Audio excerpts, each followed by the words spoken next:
computer. Good. Okay. Right. Oh, you know what? That was your just I'm gonna that's the one's being recorded. Got it. Okay, and then take me just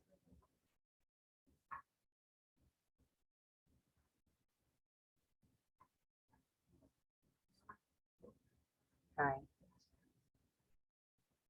Let's I'm gonna get it started like this, and we can, if there's any other interference, then we can figure it out. All right. So thank you so much for coming. I see Jay, Ron, and a couple other folks. Oh, and there's Debbie. Come on, baby.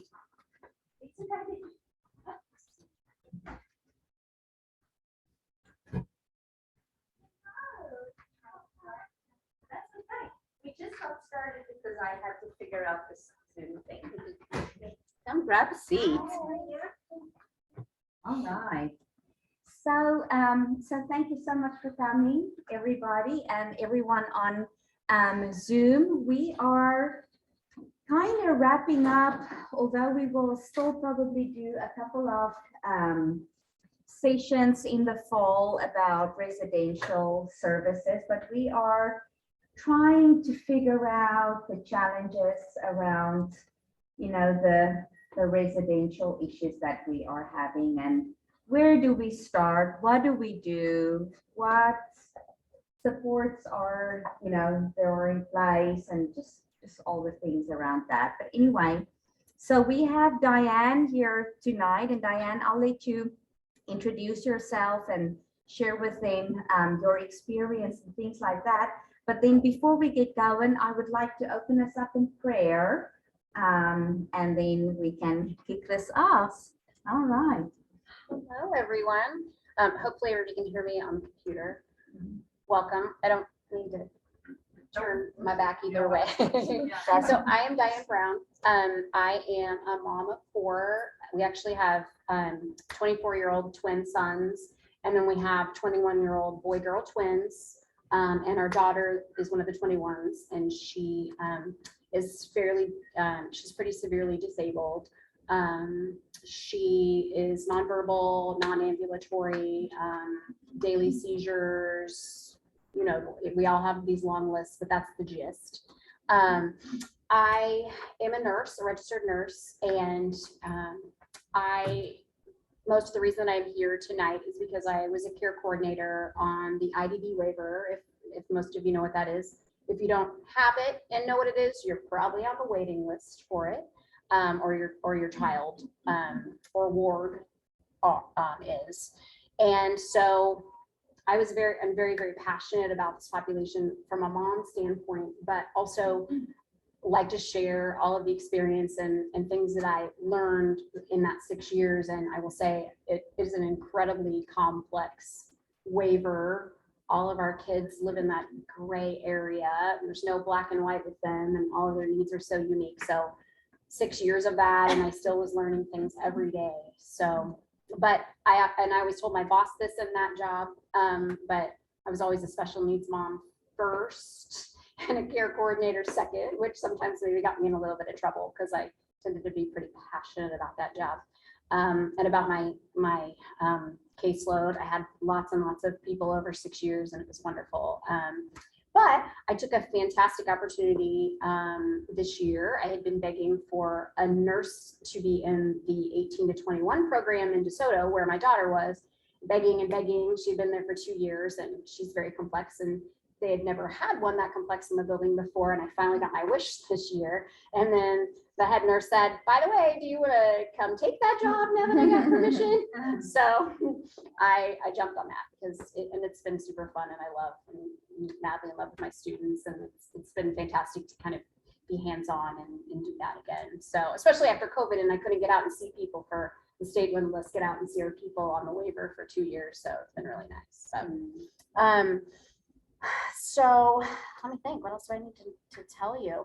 I will say kind of one of my specialties when I was in that job, I sort of had half of a caseload of individuals on the IDD waiver. And then I also had half of a caseload of those who were on IDD waiver, but that had exceptional needs. So those with intense, aggressive, dangerous behaviors, and behavioral needs of great complexity. And then also many who were very medically fragile. A large piece of my job was doing something called extraordinary funding. And for my MCO, I did it for the whole state. And so, and I won't go into too many details, but basically it is a piece of the waiver that allows for day and residential providers to apply and be paid at a higher rate for individuals that need closer staffing. So as you can imagine, my caseload grew and grew and grew because we were having more and more complex needs within this population. And COVID did not do any favors either, because as many people know, there's such a huge shortage of behavioral supports for anyone, let alone this complex population across the state. So it was a new adventure every day in that world. But if anyone listening or here has someone who has a lot of complex behaviors and is struggling with placement, finding residential day program, etc., you can always hit me up and we can chat that through. So, all right. Yeah. Thank you. Yes, ma'am. So now that you have introduced yourself, I'm going to say a quick prayer and then you can walk over here. I think that will be the best so that you can click your presentation. We'll move this thing around so that people can still see you. Yes. And then we'll get that started. Thank you, Diane. Thank you. All right, let's gather in prayer. Dear God, thank you so much for this beautiful day. Yes, it is a little bit cold and we are excited about the warmer weather that lies ahead, but we know that this rain is so desperately needed. So thank you so much for that and the nourishment that it brings to the earth. Thank you for this church and this opportunity that we can gather together as families with just so many things in common and just can share our experiences and our challenges with one another and be just made where we are. Thank you for Diane, who traveled all the way here from DeSoto, and just thank you for the expertise and the information that she is bringing to the group today. We just appreciate her so much. So please help us to have constructive conversation tonight and help us to at least just learn something from tonight's presentation and so that can help us moving forward. We ask all of these things in your holy name. Amen. All right. So do you want to come and sit here? Make sure people can see you. We have the either the click or the buttons, and then I'm gonna get rid of my phone because I still hear it. Have a little echo. Oh, here's Anne. You just listen to the introductions and the opening prayer, but I'm sure everybody would be happy. It was moving. Oh, you're fine. Well, I'm pretty casual, so if you have a question, there's a lot that I want to cover tonight, but I don't want you to feel like you have to wait till the end because you might be like me and forget your question by then. So, I have a quick question. Sure. Residential though. My son is 33 with autism. He's got a lot of anxiety. He kind of goes up and down. And oftentimes he keeps control, sometimes not. Do you know behaviors? We moved here 15 years ago from Long Island, and I've been looking for an autism consultant behaviors ever since. So you're thinking a BCBA provider, I think or that could be good, or someone who specializes in autism. yeah, there's some good providers in the area. It kind of comes down to insurance, of course, the payer source. So checking into that, but yeah, I can get you a list of some places that some individuals and some groups. Do I have your contact info? I think, you know, Yes, you'll have it. okay, I was gonna say, please share. I don't think I put it on my PowerPoint, but Okay. like I said, I'm always happy to answer any questions. Sometimes I'm kind of throw myself on other special needs moms and that I meet in the community, and dads, but mostly moms, you know, because we're kind of usually somewhat the coordinators of all this information. So, and say, do you need anything? What do you want to know? So I just think it's super important that we all stick together and share, because nobody else out there is really putting this all together and helping us. And It's I also want to add that I will send out the presentation after the meeting tonight, so everybody will have. fantastic. Yeah. Oh, I Is it see going? my friend Casey's on. Hi, Case. I was just Hello, gonna- good, great. hello. So I just wanted to share that I saw Kathy's presentation. I intended to be here last month, but my daughter was having a bad seizure day, so I wasn't here. But I did watch it. And so what I did is I'm kind of trying to cover some gap things that maybe she didn't touch on, or and fill in a few other blanks. But what I wanted to just kind of start with, in case there's anyone out there with middle schoolers or high school kiddos, I think it's really important, because I do see a lot of people in the 18 to 21 age or beyond who really don't have a lot of knowledge, and maybe they aren't on the waiver yet. Their kids aren't on the waiver yet. So they really just don't know what to expect next. And so I thought I would just kind of run over some things really quickly. So some of the differences that you would see. So one of the things that I've seen comes to as a surprise to a lot of people is the hours of attendance when your child transitions from high school to the 18 to 21 program. Most of those 18 to 21 programs like to sort of change their hours to mimic day program hours. What that means for us, as most of us working parents, is suddenly it becomes a hardship for us with our jobs, because you've gone from maybe putting your kid on the bus at 7 a.m.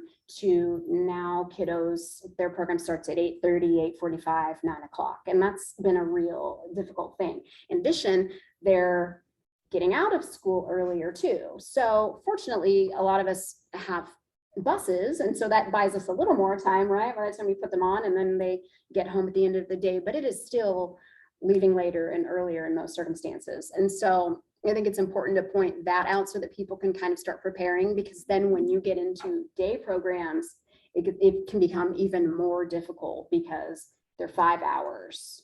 You may get lucky and find one that has is willing to extend some hours, but the state is paying them for 5 hours. So a lot of them are 9 to 2. And so that's difficult. And I see a lot of parents quitting their jobs and struggling and trying to figure out, you know, how are we going to do this? And I know our primary focus is on residential, but they kind of tie together, and you'll see why later.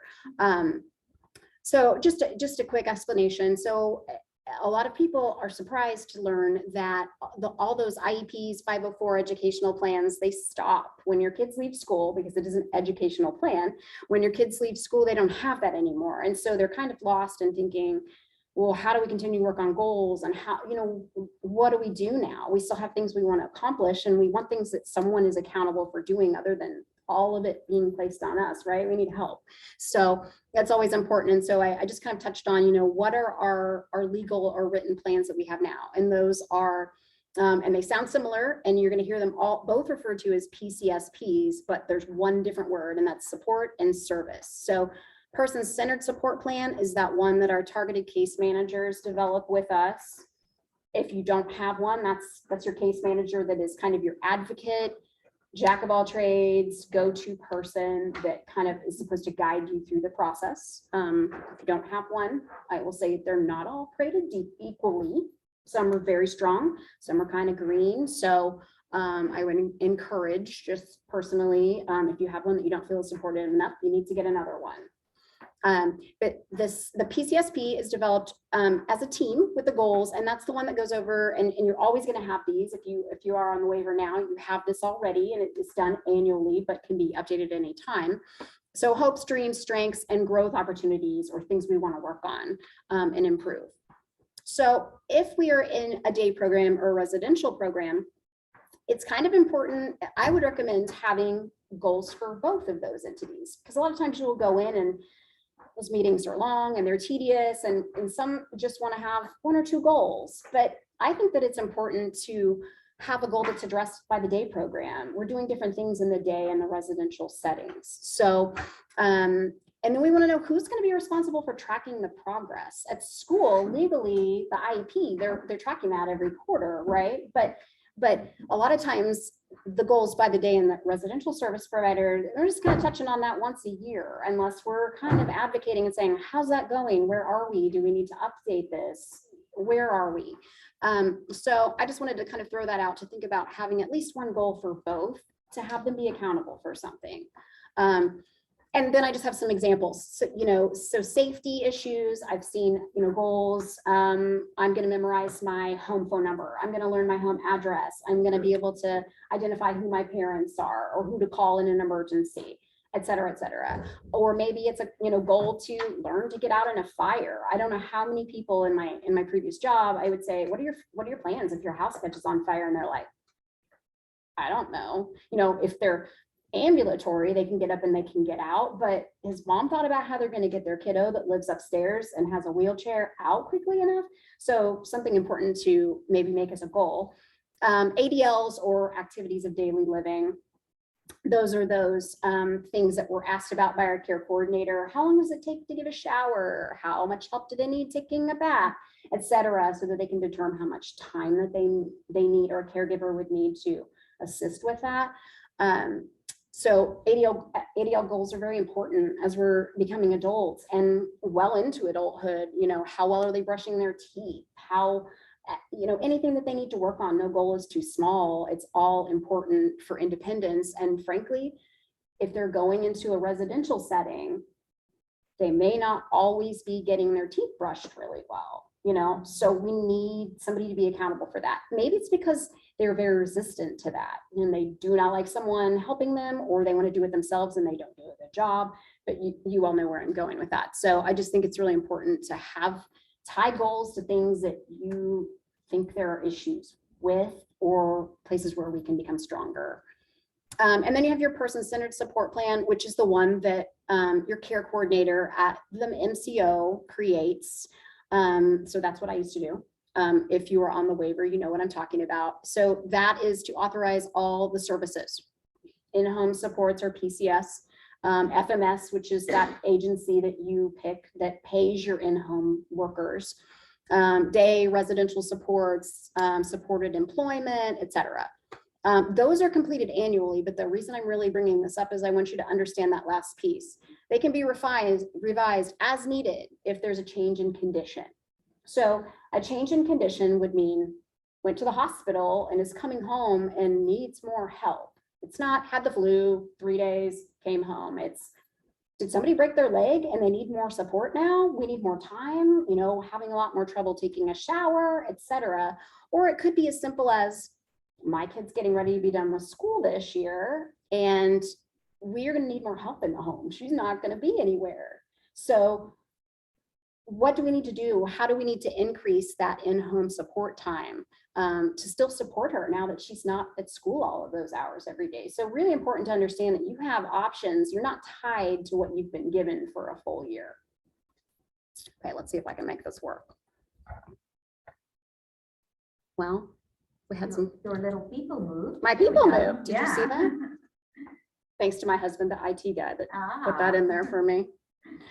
Okay, so just a few other things to mention with the transition. There are a lot of other changes that happen that kind of put us into shock when we move sort of from pediatric world to adult world. And there are some things, unfortunately, with Medicaid that get a little bit tricky too.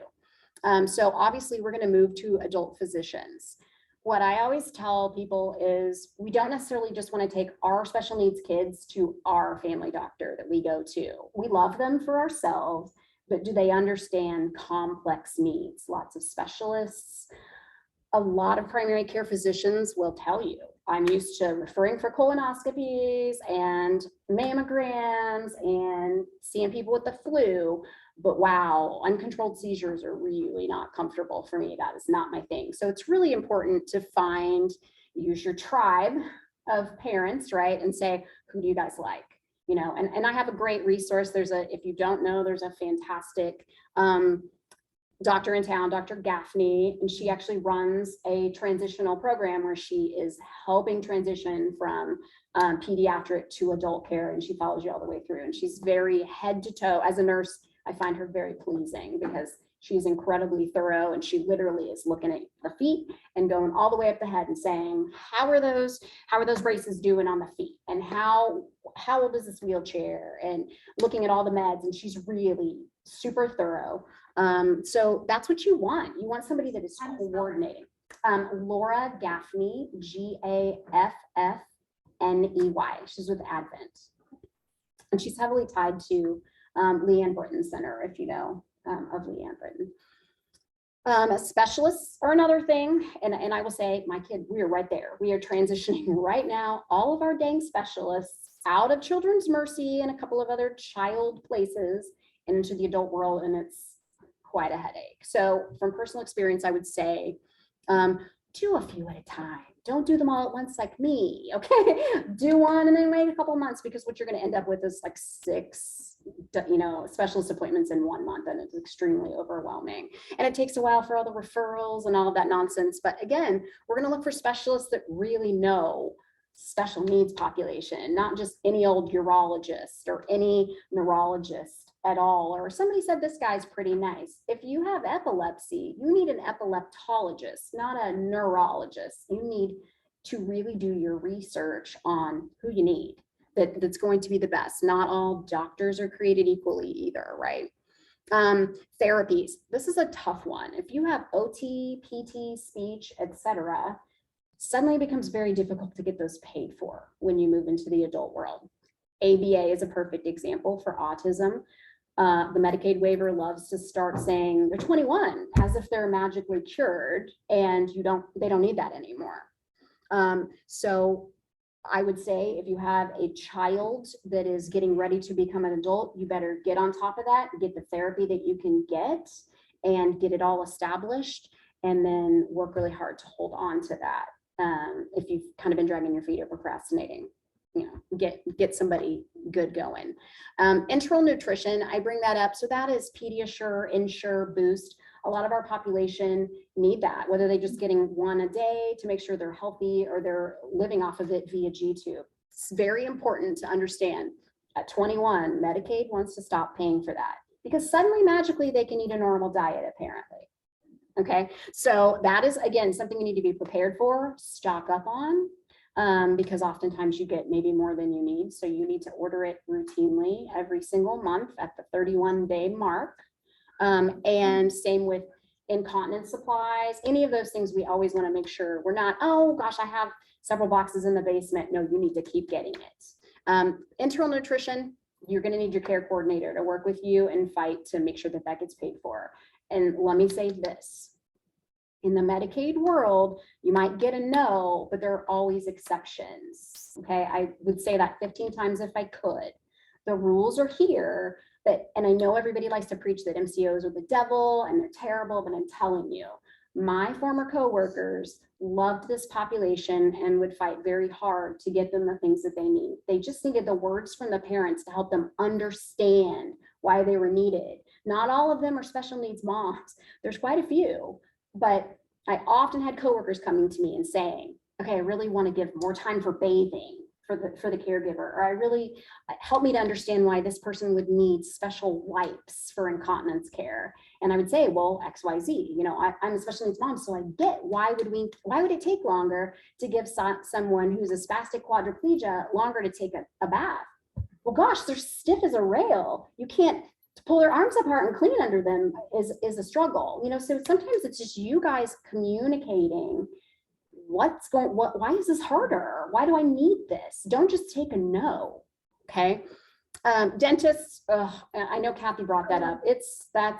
I wish I had an answer for you, but the bottom line is if you have a great pediatric dentist, you want to start bothering them and saying, what are we doing in the adult world? Help me find who insurance is going to pay for. Sedation dentistry, I want to say this. Most dentists who do sedation are not comfortable if your kid has breathing issues, seizures, anything that makes them pretty complex. They're not sedating your kid in the office. Diabetes. Yeah. So if they need to be sedated in a hospital or a step down clinic, it's going to be a challenge if they are on Medicaid, because the reimbursement rates are not fantastic and there just aren't that many providers. So all things to think about moving forward. And finally, in-home care hours, again, when they hit 18 with the Medicaid waiver, parents can become paid caregivers. And I know most of us know this, but a few don't. And so I always want to say that you can be paid for the ADLs: baths, showers, dressing, toileting, grooming, etc. The IADLs, the cleaning, the laundry, the cooking, those are more tricky. The state says those are not typically paid for. And a lot of times it's because if you're cooking yourself something, you're just going to give your child some. Or if you're doing your laundry, you're going to throw their laundry in with it. Unless you have incontinence issues and you're washing a lot of wet laundry. That's what I'm talking about with those exceptions, okay? So there are exceptions to the rule. There are exceptions to the capable person rule against being paid for IADLs. These are not tricks. These are not secrets that I'm telling you. It's just, I want you to understand, no is not always no. We just have to help them understand what we need. So we've extended our hours, inventory, but we've extended our hours because instead of us doing it for him, we're coaching him to do those things. Correct. So that's the capable. There's person some criteria teaching. you're talking about. Somewhat, not just teaching, but just, meal planning, a meal preparation. If they, but it has to be like a medically ordered from a doctor. You can't have, diabetic and cannot eat what the rest of the family is eating, or, any number of things. It's a puree diet and it takes extra time to puree a special thing, so it has to be, there's some rules in there. It can't just be, well, he doesn't like that we always cook fish. It can't be that. So, but again, these are all questions you can always ask. Yeah. Yes, ma'am. Quick comment on the dentist. We had incredible success, and this was many years ago, but down at UMKC School of Dentistry. I've heard that, yeah. And they, and it's, I don't know if it's just always consistent or it was our luck at that time, but there will be students with teachers, but these students really, they want to go into that special needs dentistry. Yeah. It's not necessarily that they have that schooling down there, but they will. Our son was admitted into their program and he got served down at UMKC School of Dentistry. So you talk about the latest, and greatest, and what to expect, and very, very caring and very loving. So that's a thought. Yeah, that's a great thought. And it's also wonderful because then we're training future dentists to be good to our kids. So I love that opportunity. Is Children's Mercy still grandfathering some 18-year-olds? They do. I mean, they don't really truly, the specialists, they don't really kick you out until 21, 22-ish, but they sure start letting you know at 16, 17. We got kicked out at 18. There are a few clinics that'll say, I'm not licensed to treat. I'm only licensed to treat a pediatric patient. I've heard that, but then yet we were still there at 20. Definition is like failing children to it long. That is correct. I wanted to talk just briefly about reimbursement rates, because I want you to understand why this all kind of plays into residential and day services. And it's kind of important to know some of this stuff, in my opinion. So tier scores. Tier scores are what we get when we have that basis annually. The CDDO comes in and they see our kids and they ask all those crazy questions. They go through medical, they go through how long does it take to do, all these basic activities of daily living. And then they want that all important behavior tracking. If you know, you know. Okay, so you're tracking, stealing and, did they steal your phone from you without asking for permission, and all those kind of quirky questions that they ask that seem kind of silly. The reason that behavior tracking is so important is because it lends itself to that tier score. So tier scores are 1 through 5, and it seems backwards to me, but 5 is someone who needs the least amount of support and 1 needs the most. But you can have someone that is super independent. I've had someone who drove themselves to work every day on my caseload, but they were a tier 1, the highest tier, because I had extreme behaviors, everyday extreme behaviors. So that behavior tracking is very important. Why? Because it keeps them on the waiver. For one, we have to stay eligible, but also because the day and residential providers are getting paid more. We want them to get paid as much as we can get them to be paid. It helps us to find a spot, and it just helps their bottom line. They need that. So some people get a little bit complacent, or they get frustrated and they say, I'm not going to track everything wrong that my child does. It's not fun. We don't love talking about what our kids do that we're not particularly proud of, but it's very important for that reason. Did I track behaviors when my child was 12? No, because she is so needy. She's going to be a tier 1 no matter what. But as we get toward that age where we're getting out of school and we might need some day or residential, then it suddenly starts to really matter.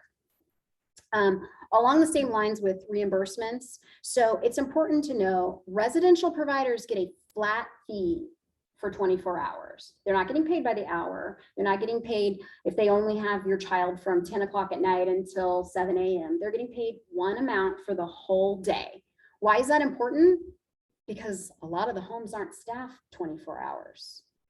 That's where this day program comes into play, because your kid has to be somewhere during the day.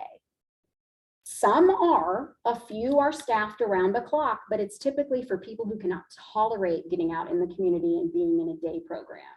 Okay, and they usually have arranged a special rate to be able to staff that house, because it's expensive. They can't just have staff members for one person's child who doesn't want to go to a day program. So it's very important to understand that component. And then along with that is the day programs and how they are figured. They have a flat rate, but it's per 15 minutes, kind of like our in-home care support is per 15 minutes. Day programs get it per 15 minutes, which we don't really care about. It's more that they get paid only for that 5 hours a day, like we talked about. So I have on here extended hours question mark. That's because there are a few that might kind of work with you and let you get a little extra hour here or there because you've got to be at work, etc. There are some who are a little bendy. So always nice to ask that question if you need to know, but I always talk a little bit about, so one thing, and I may have this in a slide later, I sometimes get ahead of myself, but one thing is very important when you're talking about day and residential services is that it would be lovely if we could have our kiddos with the same provider. But unfortunately, one might be full, the day program might be full, but they have room in the residence and vice versa. And there are some advantages. There's some advantages to having them in 2 different programs. They get to have more friends and have more staff and meet more people and maybe have different experiences, but there's also some advantages to being with the same provider. Sometimes there's better communication back and forth between, how did he sleep last night? Is that why he's trying to fall asleep in his lunch right now? Has he had a bowel movement? Is that why he's not feeling well? I mean, all these things are kind of important as a nurse, I'm all about that stuff, but it's important to kind of understand, when you're out looking, even if you're just thinking about residential or you're just thinking about a day program, be asking, do you have both? Because not all providers even have both. Some are only day programs. Some only have residential. It gets pretty confusing when you get out looking at everything that's out there or not out there.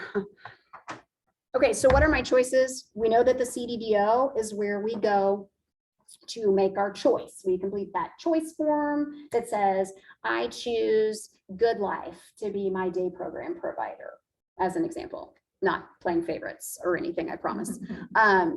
So what's important to understand is that open or closed for referrals. What that means is, are they taking any new people right now?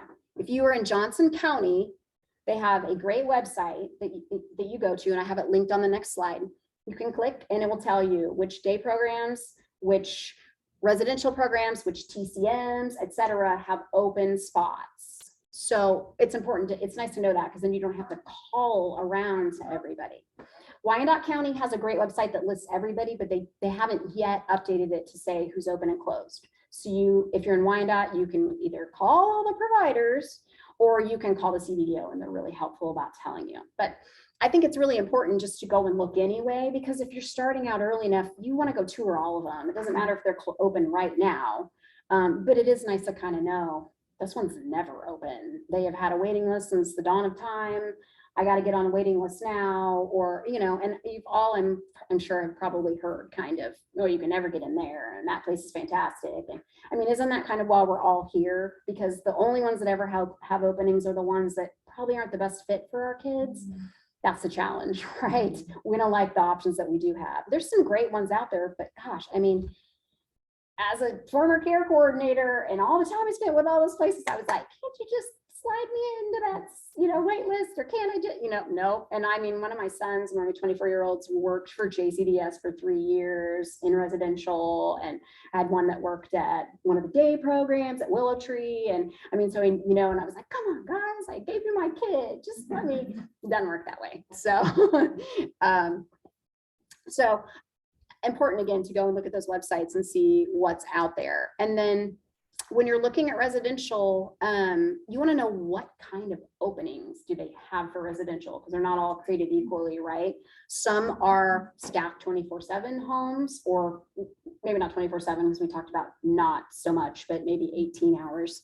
Some are independent living. Somebody might just pop by and make sure they took their medicine that day, or make them a quick meal. And some, in particular, Good Life has their video monitoring system, has a fancy name. I can't think of iLink, I think, where they're in their own apartment or they have a roommate. There's cameras in the main living areas, not obviously the bedroom and bathroom. But they can walk up to the camera and say, you know, push a button and say, I can't find my cereal, or I need a ride, or I need something. And someone is always manning that.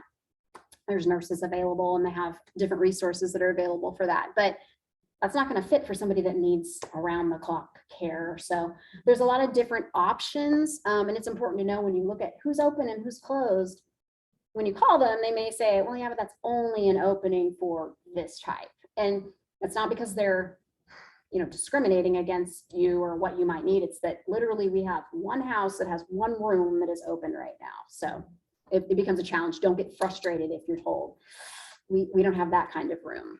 I have a question. Are under CDDO, do they ever collaborate with residential providers who take referrals through just Medicaid and not through a waiver, through a CDDO waiver? Or do they absolutely have to be a CDDO? CDDO, client? I mean, the CDDO is coordinating care for everybody, whether they're on the waiver or not. Right, but the homes themselves, are they allowed to take clients that are not from CDDO? Well, the CDDO only collaborates with the homes, but Okay. it's the state that is licensing the homes for Medicaid. It is the licensing different for Medicaid direct versus waiver payment? Maybe. I don't know of any just Medicaids, Okay. because Medicaid doesn't typically pay much like, you know, Medicare in some ways. Medicaid doesn't typically pay for. For the aging and medically fragile, though, they do. But you can. So I've pay been that told. way. Well, I did in Missouri. It's very different and similar at the same time. Similar and different at the same time. Exactly. Yes, I would totally Yeah, agree with because that. you Okay. need it to be more confusing than it already is. Yes. Okay. This close together, but Those are totally good- different. Those are good questions. And I was thinking about your situation in particular. I'm like, there's gotta be a back door you can get in. We just don't know about it yet. So, Never take no, yep, that's right. at least 10 times. Always.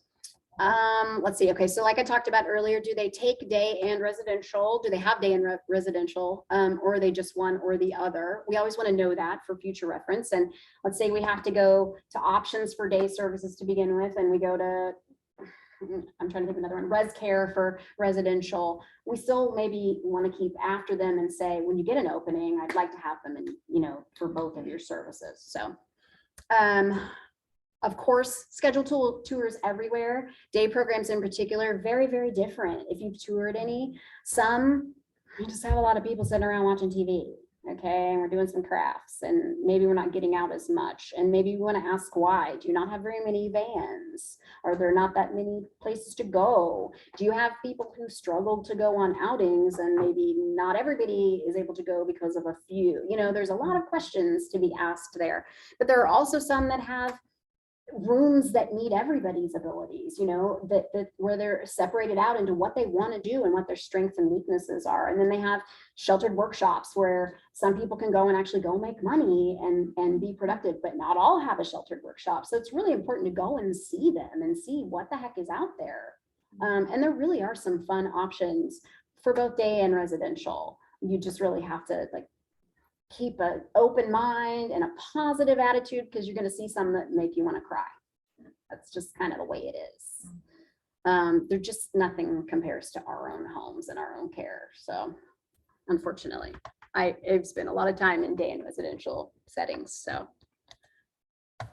there's a lot to be seen. So here are the links. My husband thought he was fancy and turned them into that instead of actually showing you. But if you click on that, it's a link. I said, honey, not everybody understands that. He was like, I love Corey and his nerdiness. he's such a dork, Casey. Shared living. So just briefly, I know that Kathy touched on shared living. I just wanted to expand on a couple of things. So your child would be living with any number of things. We all think of it as, oh, it's a family and maybe they're going to have some siblings there and it's a mom and a dad, but sometimes it's a single mom only, or it's a dad, or, you know, I had some that were in shared living that just lived with a single guy and they called it the man cave. You know, we had a couple of guys that lived there. It's not always just your child. It can be several individuals in that same home. So we would want to know anything I need to know about these other individuals. Do we have any safety concerns? Safety concerns are everywhere. You want to make sure we don't have a mixed situation where you have a kid in a wheelchair that cannot protect themselves and, you know, a big, strong female who loves to pull hair or whatever. Lots of examples. I'm sure you guys have heard about them. So important questions anywhere to ask. Maximum quantity on number of residents could be supported by one shared living center? I don't know that. There are not many shared living opportunities. What I have listed here, I believe is accurate. So right now, 3 providers in Johnson and Wyandotte. So Good Life, who used to be CLO, Able Light, recently they changed their name to that. They were Bethesda. I think they just sold, and Mosaic. So, and one thing I will say about when you see openings for them on, they are not listed, you know, on the Johnson County or the Wyandotte County website as we're open for only this. You know, you have to call and then they say, well, we're only open for shared living. They don't just have people sitting around saying, give me a kid. You know, when you call them and they say, yeah, we have an opening, but we have to go recruit someone to do it. So they don't actually, this is not going to be a quick solution. They're going to have to go find someone who's a good fit. So, and then there are usually some trials and they go spend a lot of time with them and really make sure that it's going to work out. Yes, ma'am. So I'm curious, why would they change their name? Formerly. Both of them. I think I'm fairly certain Bethesda was a sale. You know, I think they were bought up by a bigger corporation that runs other facilities across the country. And CLO, I don't really know why they changed their name exactly. But I think it was similar. I think that they sold. You know, I know sometimes we think maybe there's something nefarious going on there, and maybe there was. You know, there have been ones that kind of had some dings and some bad things. You know, I mean, we've all heard the horror stories across the state about accidents that have happened and such, and sometimes they do change their names, and they've probably gotten rid of the horrible people that were, you know, there when that happened, but they still kind of need to get away from that bad reputation. But I can honestly say that is not the case with these two as far as I know. What's the number of max residents for ISL for Kansas? ISL. Independent supported living situation, which shared living probably fits into that. What we used to call group homes. Yeah. That's why it's so-called group homes. I don't know. It depends. It depends on staffing. Because I know that JCDS, for example, has some that have 10, Oh, wow. but they have 3 staff at all times, or they have, you know, it's more about how, you know, I'm not an expert on licensing. Yeah, it would be a licensing issue. Yeah, and I'm not, and that's always kind of a, Space and ratio sounds like. the issue yeah, more so. staffing always. So in Missouri, it's different. It's like a set number. like 3 is your max. And maybe no, there's some that have, and sometimes they'll have, and maybe the way that they're getting around it too is sometimes they'll have a duplex. And so you've got like the guy's side and the gal's side, and then staff on both, but they're technically, sharing certain, so that I can't answer. There's a lot of those like little intricacies that I didn't ever have to really understand unless I stumbled across them accidentally. So I will say both CDDOs, there are people there. If you were looking to become licensed, they want you. So call them and say, and even if you don't really want to become licensed, call anyway and say, hey, I want to do this and tell me all about what are the rules and what do I have to do? And they're very, very, especially Johnson County. I've referred many people to Sherry at Johnson County CDO and she's been more than willing to say, this is what it's going to take. So For your own child? if you wanted to start a group home, a residential provider, or as a day service, et cetera, any of the HCBS offerings, really. Is Lake Mary, is that Miami County? Because they do have a location in Olathe. Lake Mary, they're in Paola too. Yeah, But they have a location in Olathe, so would they be Johnson County, or you don't? yeah, they have lots of Johnson County, lots of Johnson County group homes and I think 2-day services, so. Yeah, but they're also- a good organization. Yeah, they're excellent. They're one that always has a really long waiting list and a lot of people love to get on that waiting list. What's that? They won't take diabetics. in their group homes. Was that right? So let's talk about that. So we love that a provider says to us, we really can't do that, or we really can't accommodate that, because we love that they're trying their best to do what they're best at. But the state does not recognize that. They say, if you are open for referrals for a new individual to move in or to come into your day program, it does not matter what their needs are. You are licensed to, and if you are open, that means you have capacity, you have a spot for them to live, and you have staff to be able to staff them. So that is one of the things that I often talked about, especially with people with extreme behavioral concerns. Oh, we can't take people with behaviors. No, that's not what the state is going to say. The state is going to say, if you are open for referrals, you're going to take the next person who walks through your door and wants to come here. Do we necessarily want to put our child there if they're saying we don't do that? No, but when we run out of choices because all of the ones that are open say that to us, which does happen, we need to go back and revisit that and say, this isn't okay. It says you're open for referrals and my kid needs a place to go. So what do we need to get through over these hurdles to make this work? So when I hear we can't take up diabetics, and I've heard that before, they have agency nurses. I don't- Trust their care attendants at their homes. They don't want to, They don't want the responsibility of them having the flow and die. I mean, it is not inexpensive to have on-call nurses, and we are in short supply nowadays, but well, They can pick others. I would question what the state would have to say about that. Well, yes, that's a fight I can pick up, I suppose. And Paula at the state, she is very fair and even and reasonable, and she is a rule follower. She likes for providers to do what they are intended to do, is what I will say. Okay, so with shared living, just some quick questions that I would ask if my kiddo, we were considering shared living.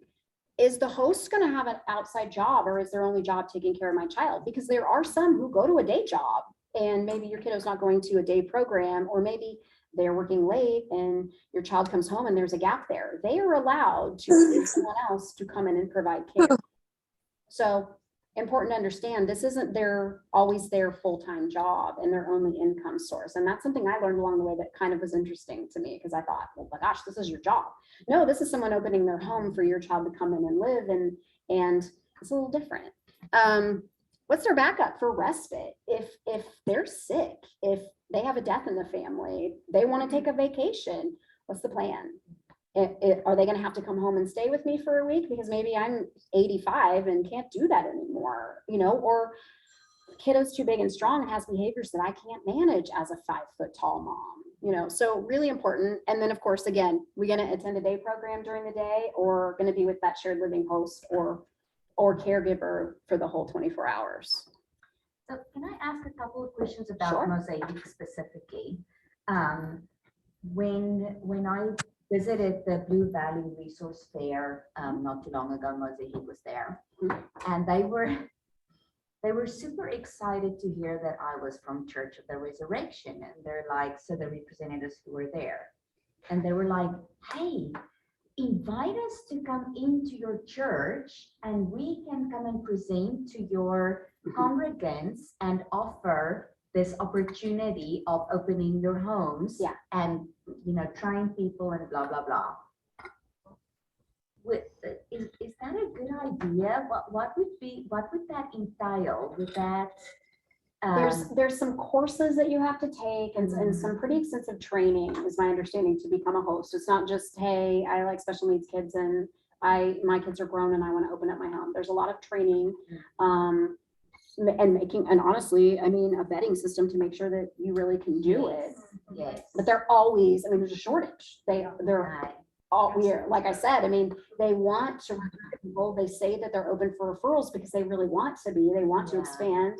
And Mosaic truly does want to care for more individuals, not because of money alone, but because they really, I find, I always found their leadership to be really pleasant and good at heart. But yeah, I mean, they need good Right. people. And so they're always Yeah. looking, and as are the other two. You want to go outside? Mhm. It's just like, when people are looking for, people to foster adoption and come in and do that and make sure there's training involved in those things too. Yeah, And yeah. my gosh, if someone like the Mosaic, 'cause I was there too. I was busy with that man. And I mean, but that's, it sounds like a great program, but they don't have. Right, So right. if they could come to the. Yeah, they would love that. But Yeah. they really And you're gonna get wouldn't listen to paid, us but because gosh, we're it's a big We don't commitment. have, we don't have bandwidth.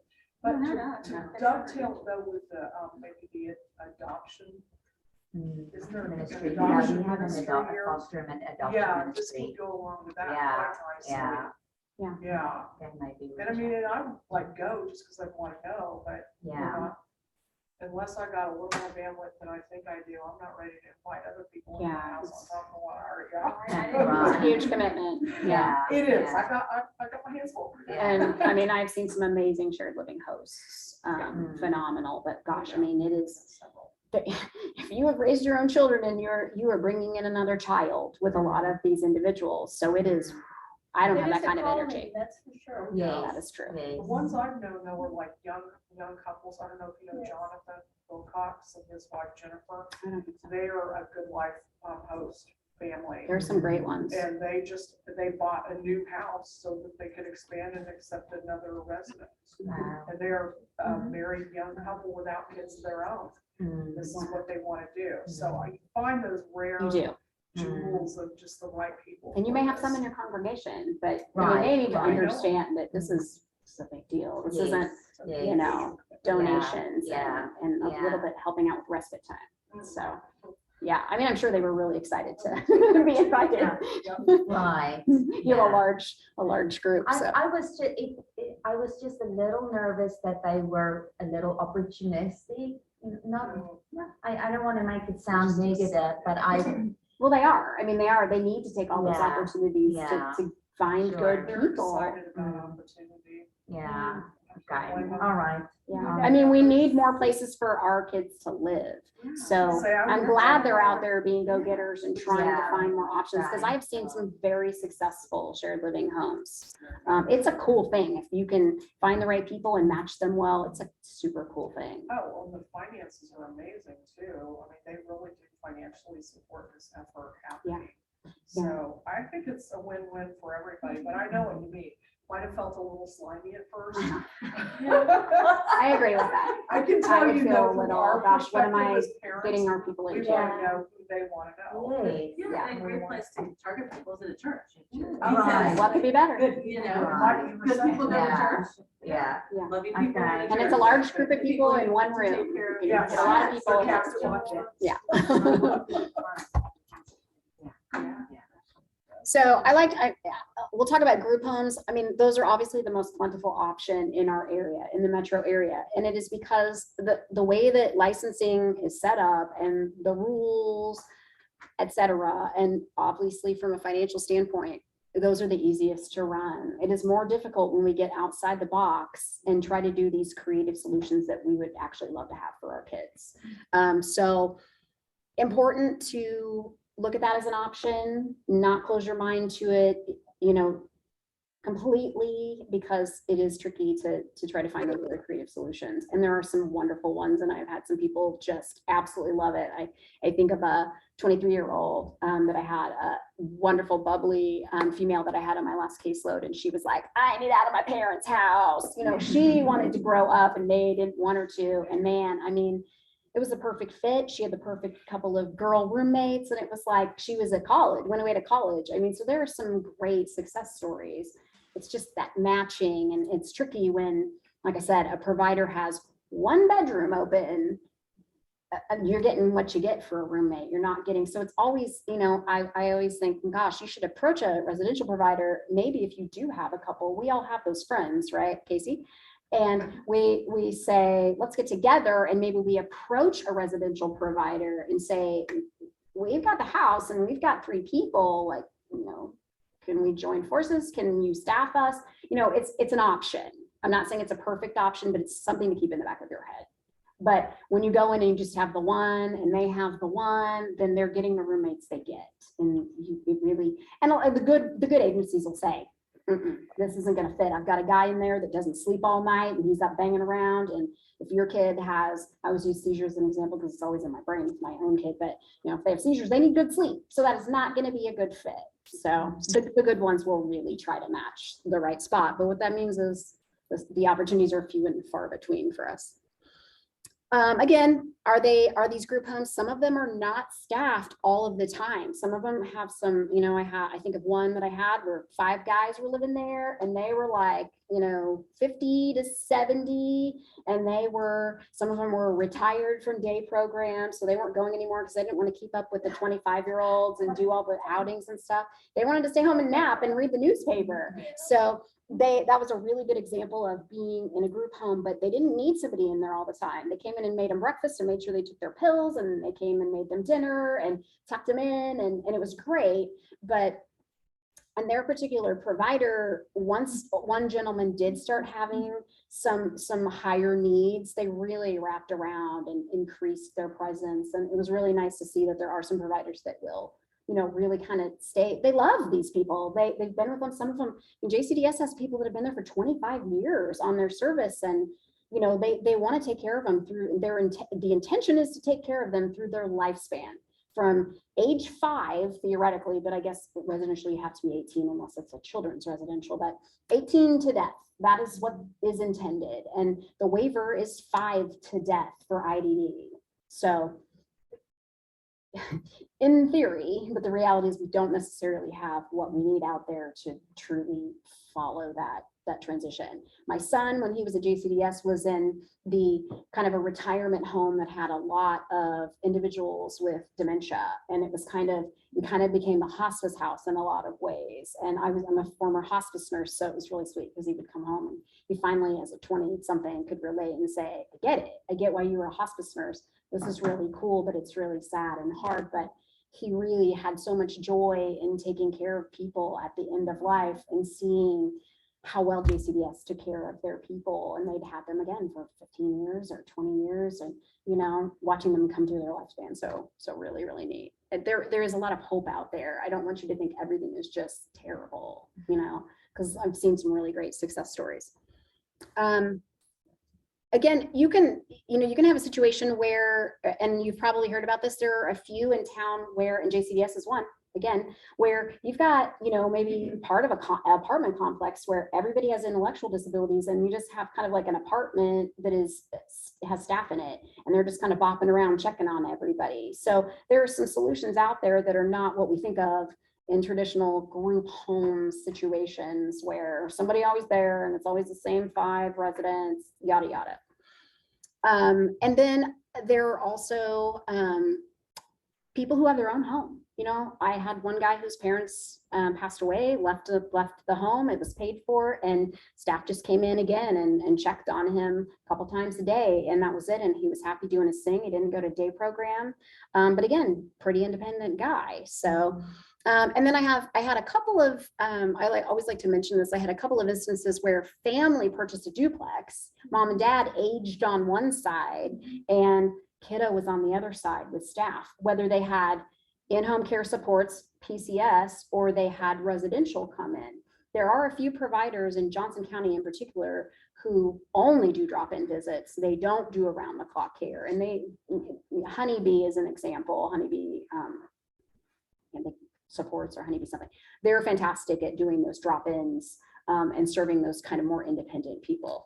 And have some really creative ideas. But I always bring up the duplex thing because I think it's kind of something to think about when we kind of get to that point where maybe we can't quite put them somewhere completely separate. We're still in the same structure, at least. I think it's a cool thing. So I talked a little bit earlier about what I did, and part of what I did. Oh, those guys are bouncing. Sorry, that's distracting. Thanks, Corey.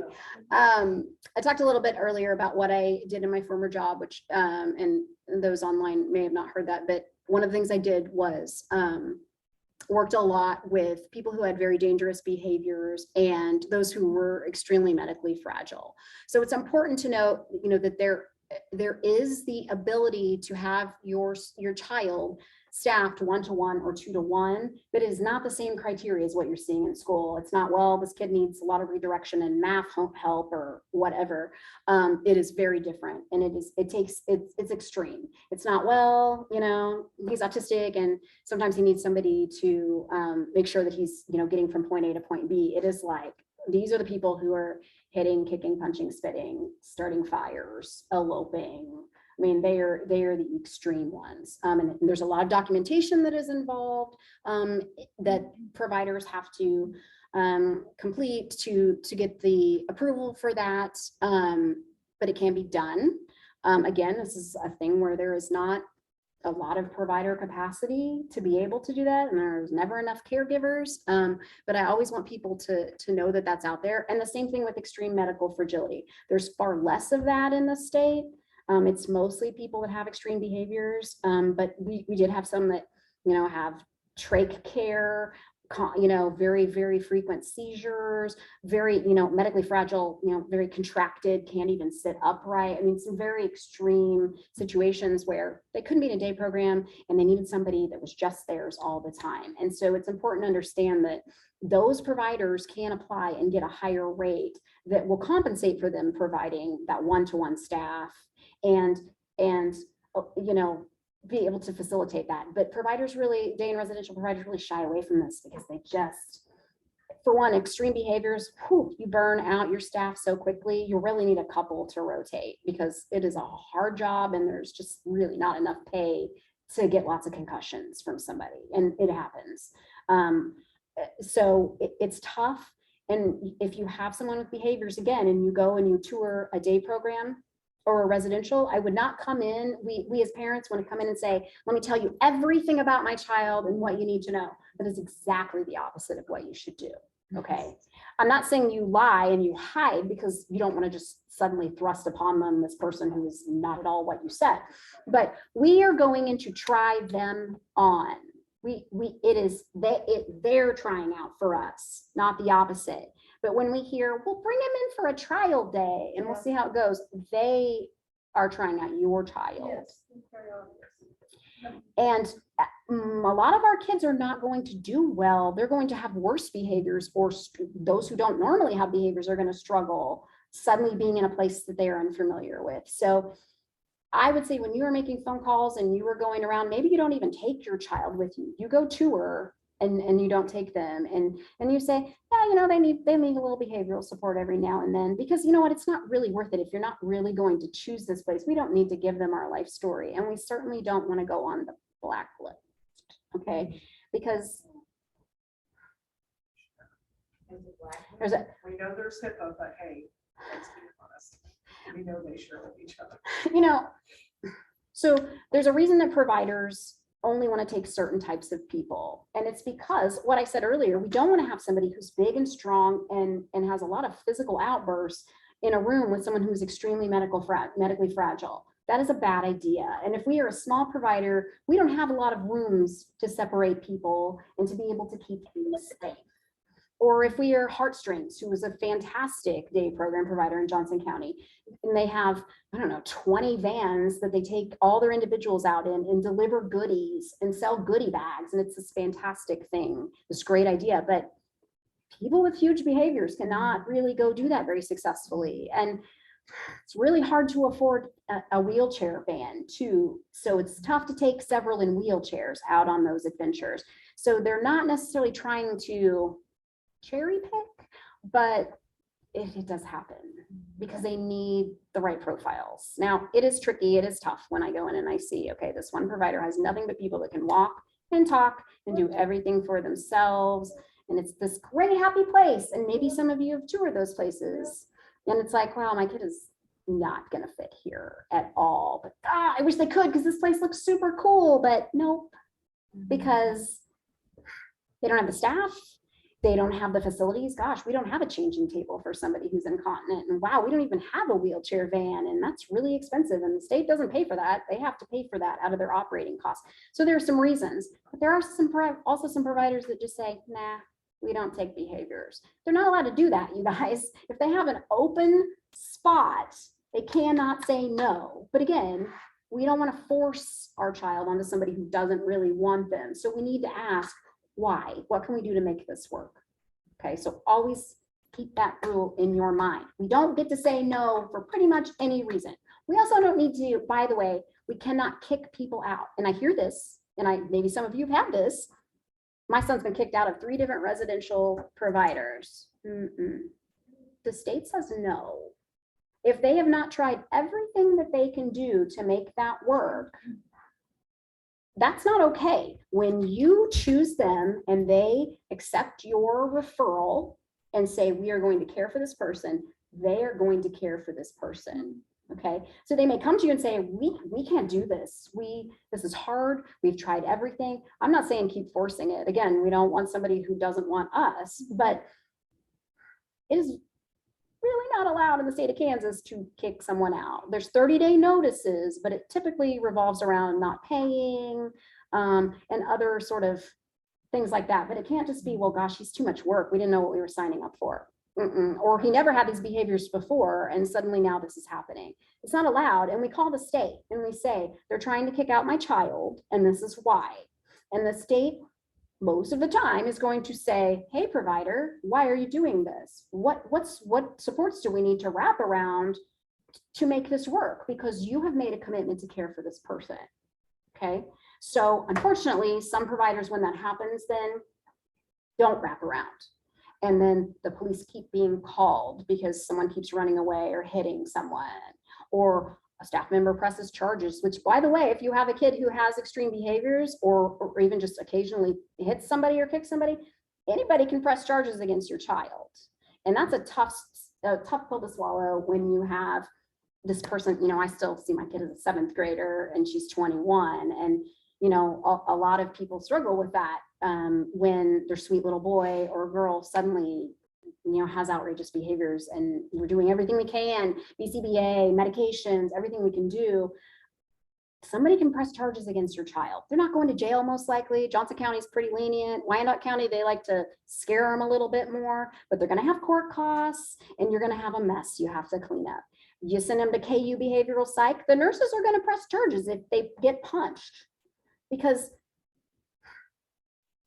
for their employer to support them in filing for FMLA or taking a lot of time off, they have to follow all their steps, right? They can't just take it. And to be protected by their own employer, they have to be able to say, I've been punched 10 times this month. What are you going to do about this? So, and with our guys, behavioral health units, they don't get IDD. They don't do dual diagnosis. They know how to deal with people with complex behavioral concerns. You bring them in and they don't communicate effectively and they don't know how to relate to them and take care of them. It's a disaster. There's no middle ground.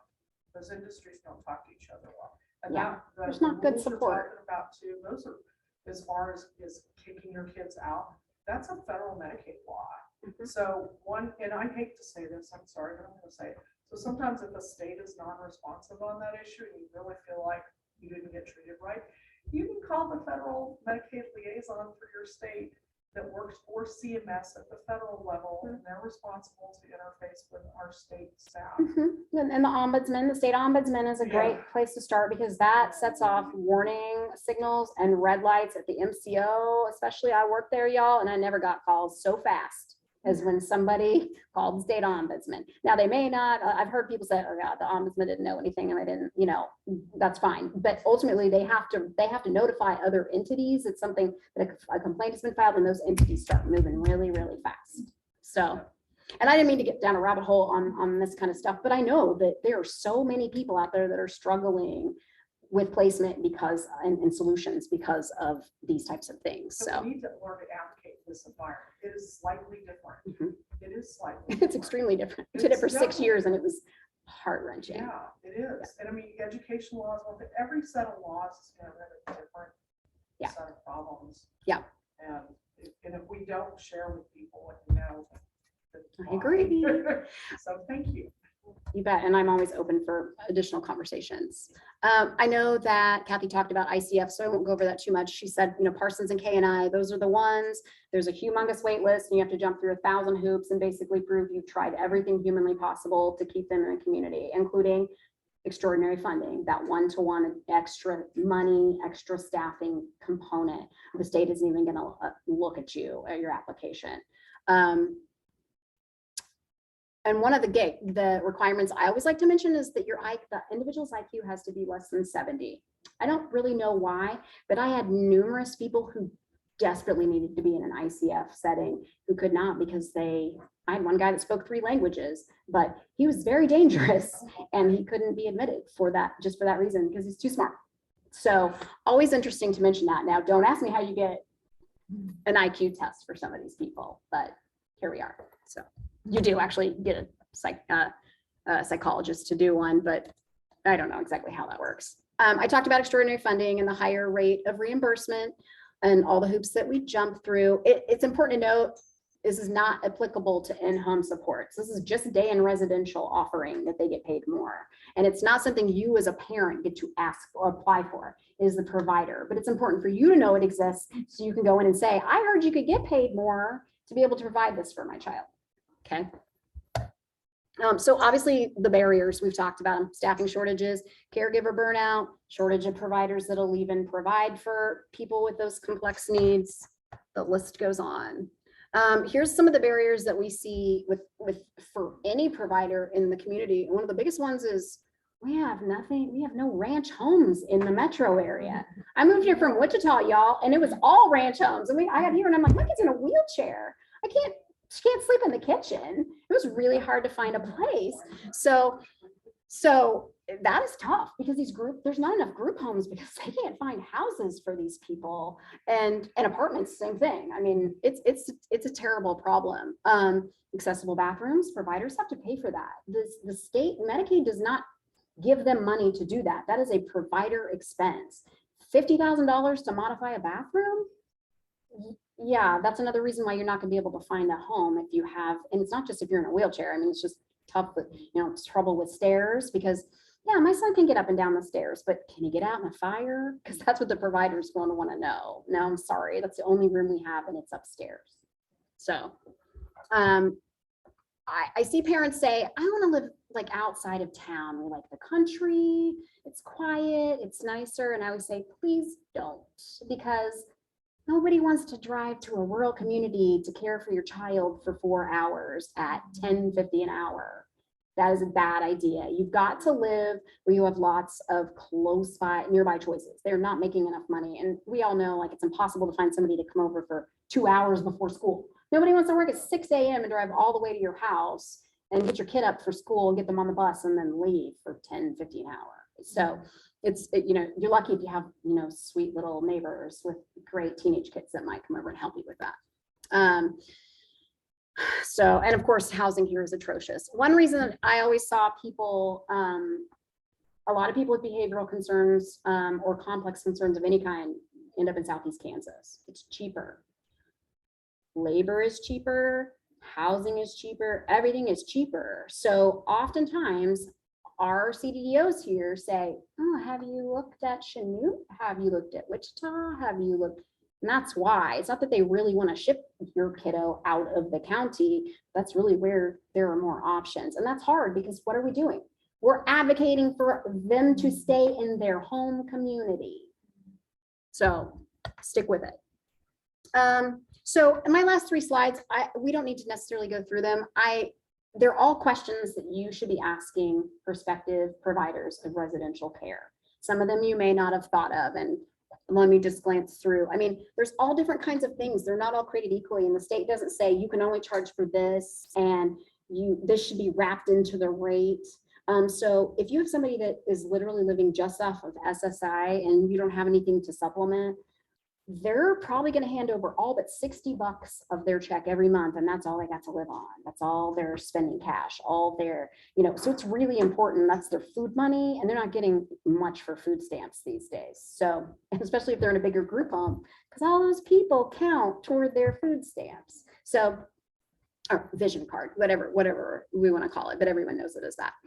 So important to know what's wrapped into my monthly fees. What's the staff to client ratio? Do we get our own room? Or is it private? Can he have his own room? This is a big one. Will we transport between day service to jobs, leisure activities, back and forth residential to day? They don't all do it. If you have the same provider, they're more likely to do it. But they don't have the capacity to run vans all over town and pick your kid up to take them to day program and back home again every day. Or if you have 2 different providers, maybe for a fee, the residential provider will do it or the day provider will do it, but it can be a little sticky and tough to navigate. So always a very important question. Accessible vehicles, they may not have it. A big one, because I'm a nurse, does the agency have a nurse, and when are they around? What is their role? Are they always just sitting in the main building and never actually going out and looking at people unless they're having trouble breathing? And furthermore, who's given the meds?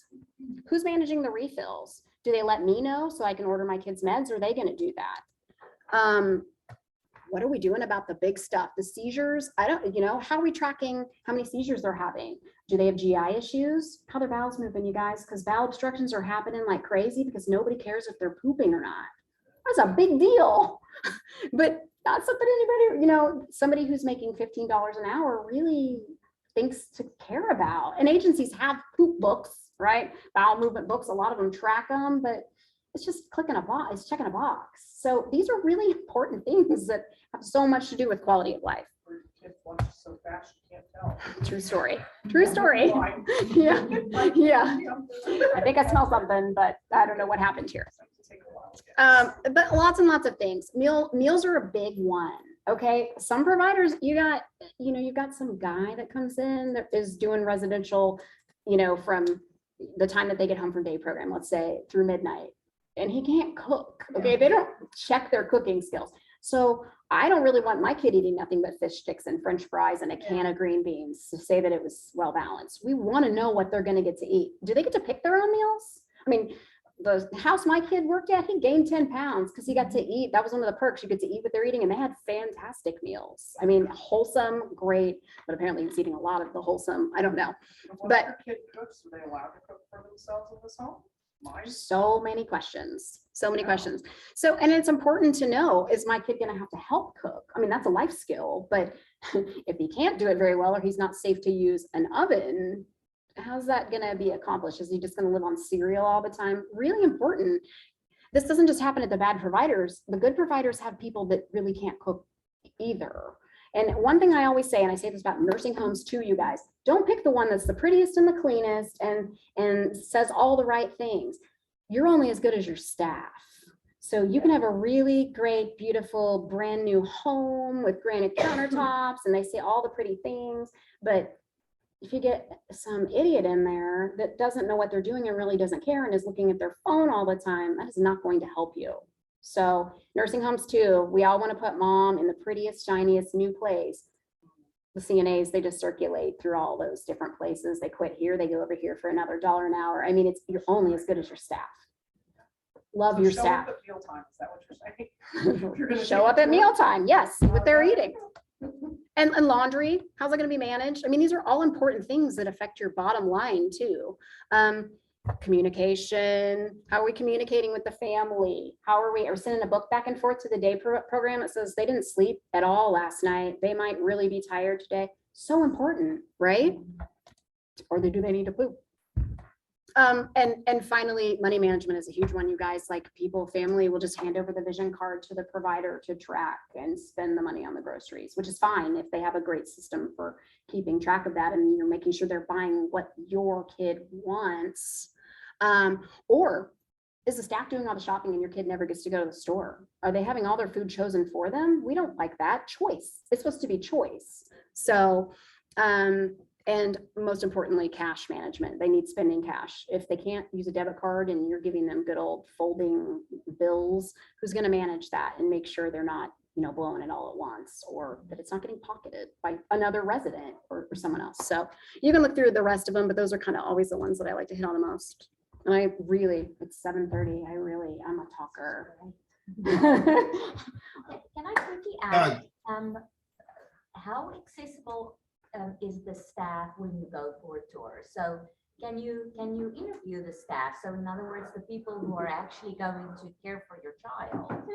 It's a great question to ask before you go and when you show up. And a lot of times there's a privacy violation because they're assigned to someone, so they legitimately may not be able to pull them away to chat.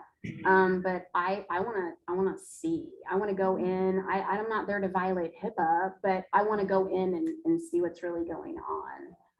And hopefully maybe ask a couple questions. Or I like to be the mom that just walks over and introduces myself to another person, another individual, and then they can't really shoo me away. Then I can, kind of, hi, how are you? Hey, what do you do here? Do you like it?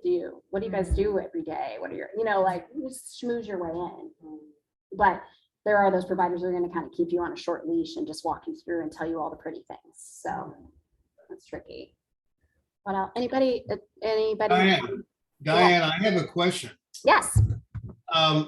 One of the big elephants in the room, and you touched upon it somewhat, has to do with direct support care staffing shortages. Yes. And it's not just a problem in Johnson County, it's across the state. Yes.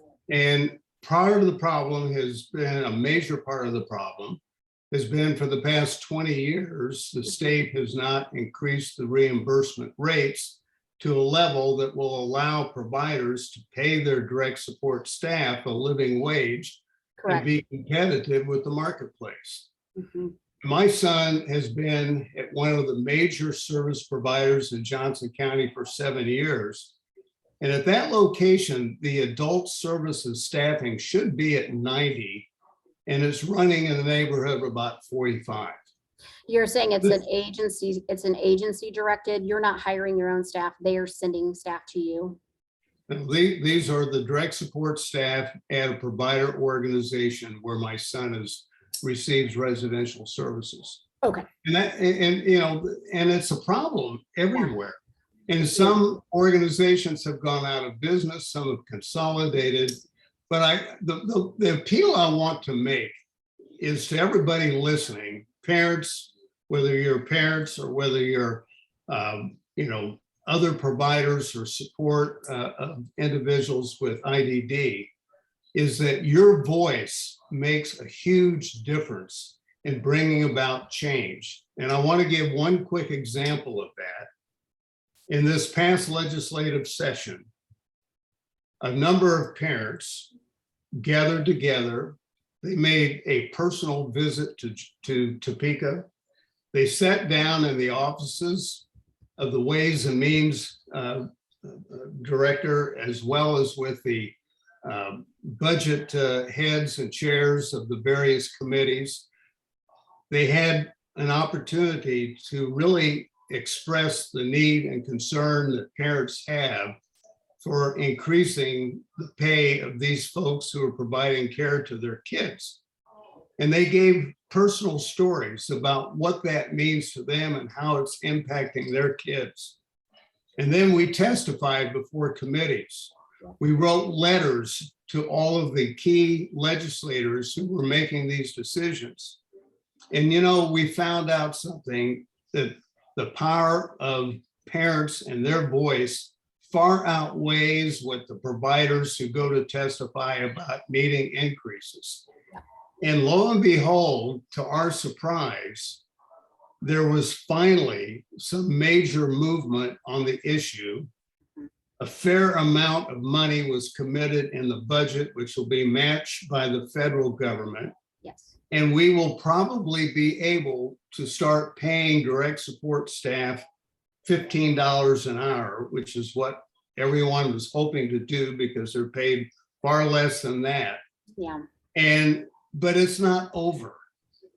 And I guess my point being that if we want to make a difference, we have to pull together and we have to have our voices heard. We have to be in front of the decision makers that are making decisions on behalf of our kids and let them know how important it is for their support and for change to happen so that we can continue to provide the kinds and levels of services that these kids should have and definitely need. And so that's my appeal to anyone who is sitting there listening to all the great things. And Diane, you've done an excellent job of presenting information that is so helpful. But we need to have adequate staffing in order to be able to provide those services. And we're very concerned about the future of IDD supports, not only in Johnson County, but throughout the state of Kansas.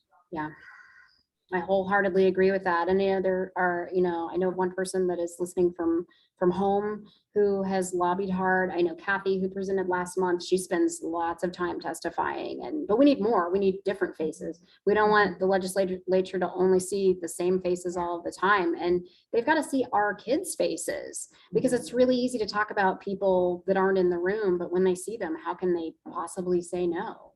I mean, That's a good point, Diane. I was listening to the Bob Bethel committee from the other day, and everybody who came up the committee already knew. And so it's like, oh, it's good to see you again, so and so. Oh, I was wondering when you would be coming up again, so and so. And so it is just, I love that they are going out there and again and again and again. But it's a really good point that we just need more parents to attend these things and tell their different stories. Yeah, there are thousands receiving services and there are thousands on the wait list, but they're only seeing the same 15 to 20 all of the time. Nobody wants to take off work. Nobody wants to take a kiddo that may not want to sit there and be still. We all have our reasons, but it's incredibly important. And there are Facebook groups of parents who are always trying to organize and get the information of when that is. And you guys all meet here, and how should we get to our official representatives, the people that go all the time, they're representing all of us. Right. Yeah. And they do a fantastic job, but yeah. I mean, Kathy has lots of kids and she is a very busy lady, but she's making time for it. And I mean, I'm guilty. I haven't done it. I was working it from the inside out. Again, I will say it. People think MCOs are the devil, but boy, I mean, I spent 6 years fighting from within. There are a lot of at least I was at United, and all my coworkers had big hearts. Not all of them were maybe as trained as they needed to be or as bright as they needed to be, but they all were there and loved their population. We're not all just out there trying to take your hours away. I mean, most of us were trying to find creative ways to keep them or increase them. So I just honestly, I got really tired of fighting because I had the most difficult population all of the time. I wasn't sleeping. You become very bonded to those families, and you just worry for their future. And then you worry because of that for your own child's future. And then, you get a great opportunity to go work with in a little bit different area of the population, and I'm pretty happy there. So, but again, I mean, I'm always open and available to answer any question, no matter how silly, because parents need to know all these little ins and outs of how things work, because you get an hour and a half maybe with your care coordinator or with the CDDO or whoever, and that's never enough time to be thorough enough to get what you need. So really Marna will share my info, email me, text me.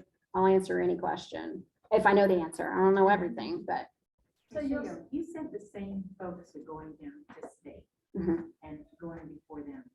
Is there any way that one of those representatives could be invited here? So that is a good question, Anne. And so, at last month's meeting, the suggestion came up that we get some legislative people to come to our group. And we'll have all the kids here. Yeah. And- Oh, Yeah. we will just have one big get together. inundate them with people. Yeah. Oh, that would be great. Yes, they can read Yeah. the greeter at the door. Yeah. Brilliant. Yeah, so that is, I need to talk with the right people. Casey will help me with Yeah, that. Casey, and you're some under the other bus. folks. You're supposed to find us the right people. Yes. for the Well, yeah, and I'm kind of wondering if it can't be just entertainment oriented as well. Like, I know, Marna, we've talked about that documentary Unseen Mm. and inviting them to watch that, because this is a national problem. This is not just local to us, although I know we in this group care mostly about, Johnson County families and some of our local families, but I don't know. I think there's something deeper here. And if we, like Ron said, we continue to voice this, I think the challenge, honestly, for the disability community is just getting organized to go advocate, Yeah. because there is it's hard to balance not just the caregiving, but most of us work, or at least one of us has to work, and usually has to work a lot harder and longer because we have a stay-at-home caregiver.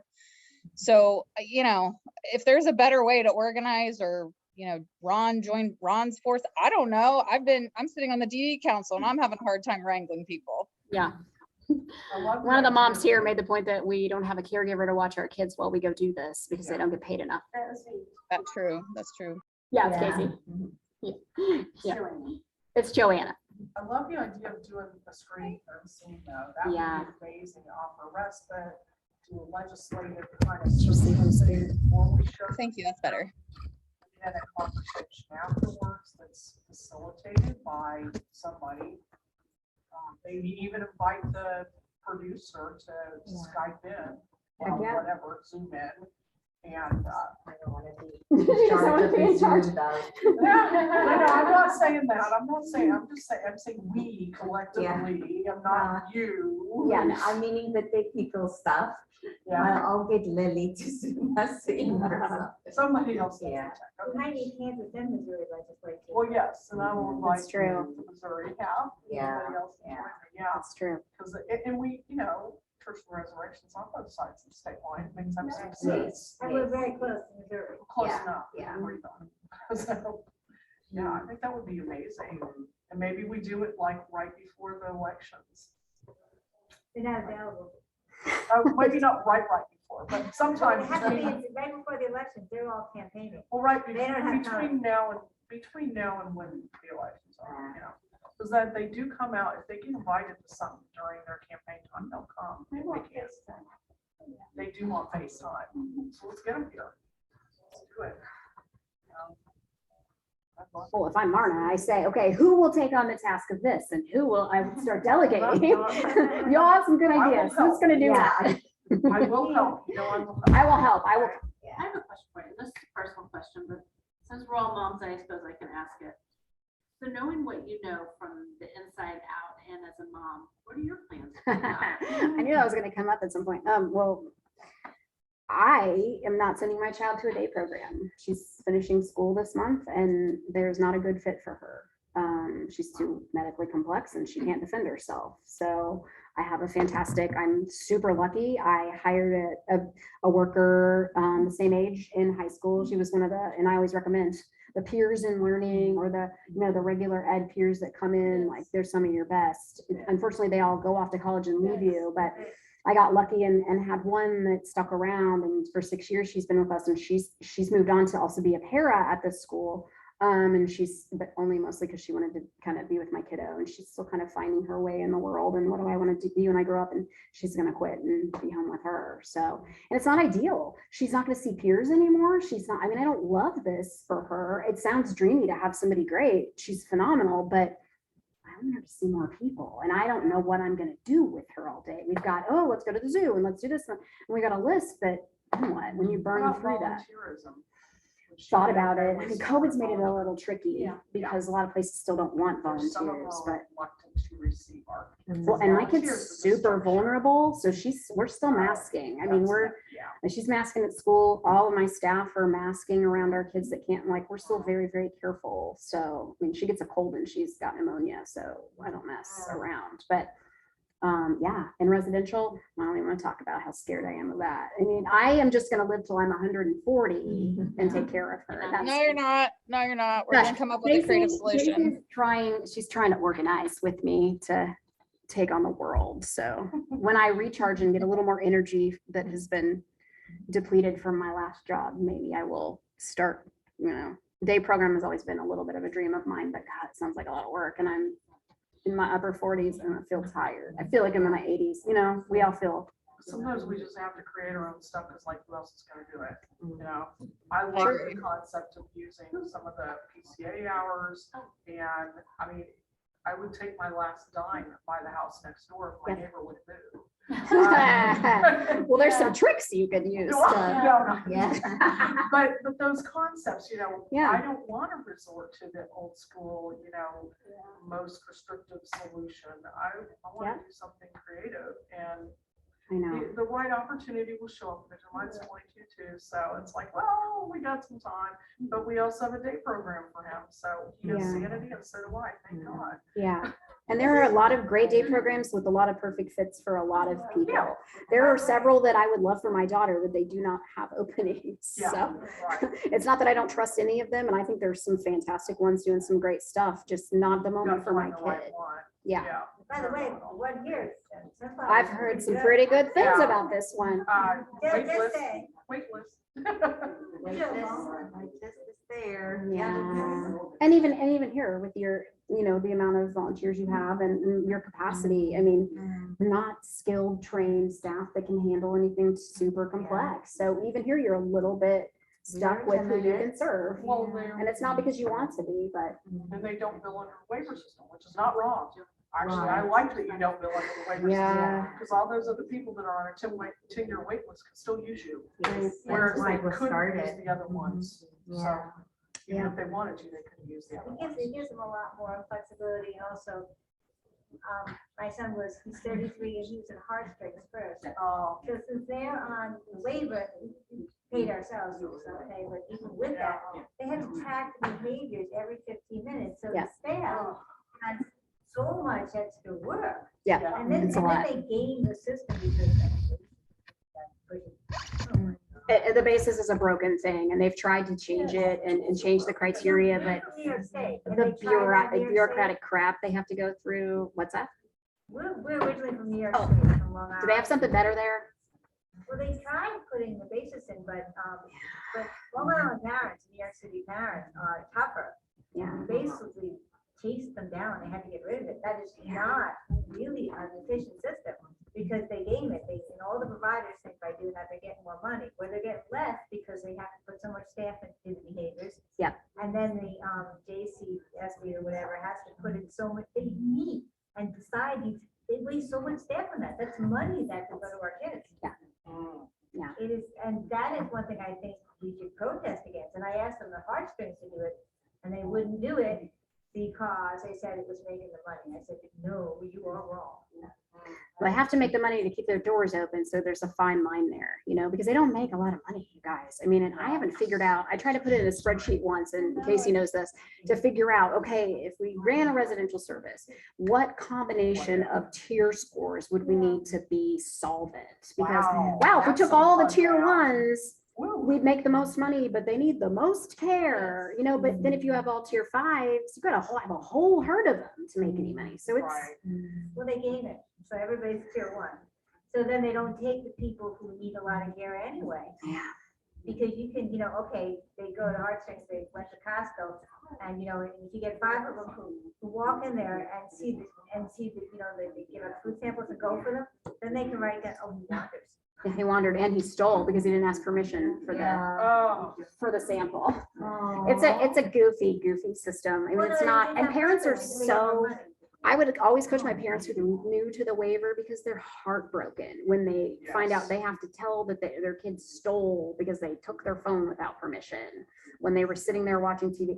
I mean, they get, they're, you know, you don't, it's just like an IEP, which is horribly depressing to sit around and talk about all the things they can't do and all the things we need to fix. Like, when do I get to talk about something positive? And the basis is atrocious. I mean, Talk about their you're work. tracking things that aren't even really bad things, just for the It's tier almost like we're score. criminalizing things just to Really, and I get had the so many support level parents that we need. unfortunately No, yell, they verbally do. assault the basis assessor, but it's not the basis assessor's fault either, you know? So that's why I like to use those looser definitions where I can fit something unusual in there. Sure. The more specific you get, because the higher level of need, which you're stuck with, Mhm. the problem is there, you're boxing yourself in, you're walking into a closet you can't get out of. it. Yeah. So once you express excessive medical need, you can almost never get back out of that closet again. And that, I feel horrible for families to have that level of need, I'm sorry. It's incredibly It's difficult. very. One people end don't and the other end. If you're in the middle, you're really understand. lucky. On one hand, you want to tell people worst case scenario, on the other hand, you're like, we're good with that, cool, we'll just stop right here and go do our own thing and stay out of our space. It's Please just, get out of my life. I don't know how you do it without Medicaid. Medicaid still doesn't cover enough. I don't know how you do it all by yourself No, unless we you do. just win the lottery. I don't- We use Medicaid. Missouri's got a few flexible tools that are a little more. The main one is our self-directed support and personal care assistance. We can pay up to $22 an hour. Oh my God. I know, Do you it's do you phenomenal. know this Missouri? I do. This I just Missouri signed is up a new based- employee yesterday. Basis, I have no idea if they do basis on it. You know, they don't. They use it, but I don't even know what it says. I have no What, you idea. don't know what I could go is- look it up. So they have an annual assessment tool for Yeah, eligibility. They don't really make a big deal about it. They're like, yep, he's still good. 24 hours, or not, we get all waking hours because my son's nonverbal and he can't do anything really for himself other than he happens to be able to use the Georgia. And even that is tricky because the state of Kansas says you can't just give babysitting hours. Yeah. You have to They're not- be doing something Right, during and all, we every have single to minute. count and we have to do all the notes, it's EBV, so it's electronic verification, other than we get a little exception on the EBV, since dad's on payroll, but his Yeah. other staff, us full EBV only, he cannot manually change his hours, and I can't, but, so I approve, neither one of us happens to be guardians, we didn't support a decision making instead, I mean, we just keep it as loose and wide open as we possibly can for as long as possible. But when we have to change, it sucks. Yeah. Don't move. Stay where you are because I like what I'm hearing. We'll never leave the state of Missouri. Yeah. We've looked And everywhere to Missouri figure has some out. advantages and I mean, there's some pros and cons There's in both advantages in states. every state, I think. I think every state has something to offer.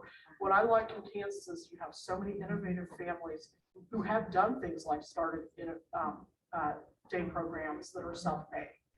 Because there are no self-paid day programs in Missouri. So, because they're all hooked on using the waiver to get paid. So Yeah, you don't have creative solutions like you guys have done here. I have a You few. don't have any New York Island. You don't have self-pay. None. Can't walk in and do, now what I can do is I can hire my kid's PA to set up a supported volunteerism game plan. That's exactly the person I just hired was his old PA from high school. We walked in down the aisle when he graduated. That's very smart. Yeah, I got lucky. I just ran into her online. I was like, what? I should be hiring me. So I did. But she's only for the summer, you know. She's got Still, you know. a real job. That's okay. We'll find the next person. But somehow we magically, the right people keep showing up at the right time. We got lucky. I don't know how we get lucky. I don't ask questions. I smile, shut up and say, welcome. But not everybody gets paid $22 an hour. She gets paid 22 in her regular job, so I can rationalize it. And if they won't pay her under that, then I can turn around and use what's called community specialist, who are actually can pay her up to 38 an hour. And because she's a You might be able to full-time get parent in a people with that. classroom in school, That's more than I'm making. I'm Yeah. it's insane. It really is. But I can't do that many hours with that person, so. Well, and it's exciting to hear that we may be able to eventually in Kansas pay 15 an hour, but at the same time, everybody else is starting to get 17 an hour because of this crazy environment that we're living in. Yeah, it's crazy. Competing with Missouri families right now. I think you can get 15 at Wendy's or McDonald's right now. It's 17 in bananas. Missouri right now. All of those I want to funds. see who is left because My daughter. Christine, we can probably stop the recording. Okay. Yeah. We're good with stopping the recording, right? I think we're just chatting. Yeah. Okay, so I am going to stop the recording for those who are still left on the Zoom. I want to say thank you so much for joining. And we will send out the presentation and also the recording of tonight to our big distribution list. So thank you so much, everyone. Have a great night.